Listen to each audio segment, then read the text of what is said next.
Assalamualaikum warahmatullahi wabarakatuh. Perkenalkan, nama saya Miftahul Jana. Saya dari kelas perpajakan AK19C. Di video kali ini saya akan membahas tentang perkembangan perpajakan di Indonesia. Adapun pembahasannya yaitu seperti pengertian pajak, sejarah pajak di Indonesia, fungsi pajak, tujuan dan manfaat pajak, jenis-jenis pajak di Indonesia, perkembangan pajak pada masa COVID-19. Yang pertama yang kita bahas yaitu tentang pengertian perpajakan. Pajak adalah iuran rakyat kepada kas negara berdasarkan undang-undang yang dapat dipaksakan dengan tiada mendapat jasa timbal kontraprestasi yang langsung dapat ditunjukkan dan yang digunakan untuk membayar pengeluaran umum.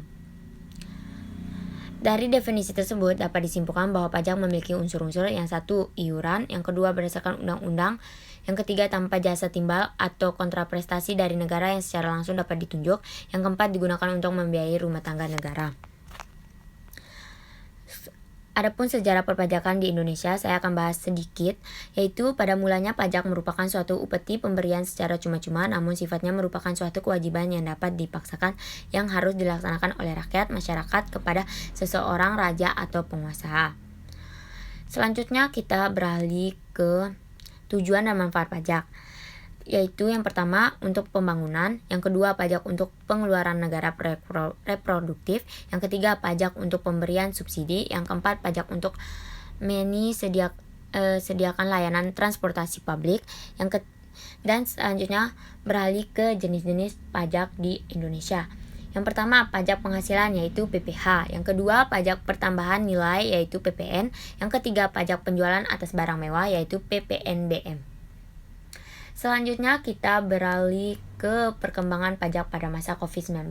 Di sini saya akan bahas sedikit yaitu tentang pajak pada masa COVID-19. Kepala Badan Pengelolaan Pendapatan Daerah BPPD Kota Bandung Arief Prasetya mengatakan bahwa ia menurunkan target dari pencapaian pajak dikarenakan merosotnya angka pendapatan pajak. Hal tersebut terjadi karena perolehan pajak Kota Bandung sebagian besar berasal dari sektor jasa dan perdagangan yang pada saat ini sedang mengalami tekanan yang sangat besar dikarenakan adanya pandemi coronavirus di CAC 2019 atau yang secara lebih umum dikenal dengan COVID-19. Pada awalnya target pada tahun 2020 BPPD tersebut adalah 2,7 triliun, tetapi ketika memasuki kuartal kedua terjadinya penurunan yang dapat dikatakan sangat drastis ya. Ia mengatakan awalnya target 2020 kami adalah 2,7 triliun. Kuartal 1 masih melampaui target. Masuk kuartal 2 saat ini luar biasa drop, padahal targetnya 360 miliar. Oleh sebab itu, Arief meminta keringanan kepada tim anggaran pemerintah daerah TAPD untuk melakukan beberapa penyesuaian pada target pajak. Pada saat ini, target dari pajak 2020 Kota Bandung menjadi 2,2 triliun, sementara untuk kuartal 2 target pajak akan disesuaikan menjadi 111 miliar.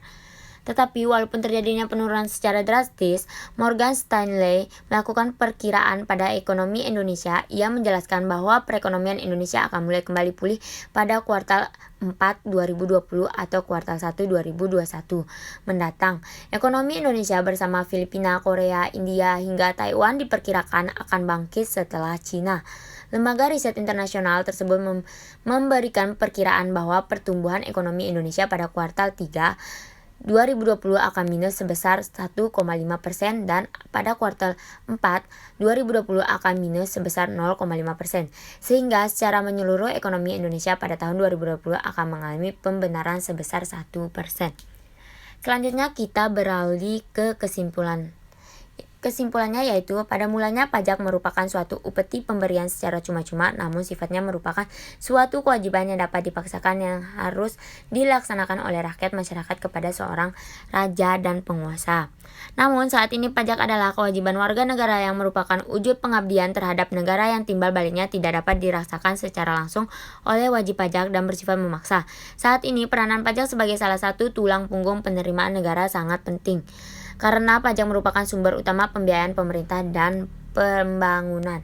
Mungkin sekian dari video makalah saya. Wabillahi taufiq wa hidayah. Wassalamualaikum warahmatullahi wabarakatuh.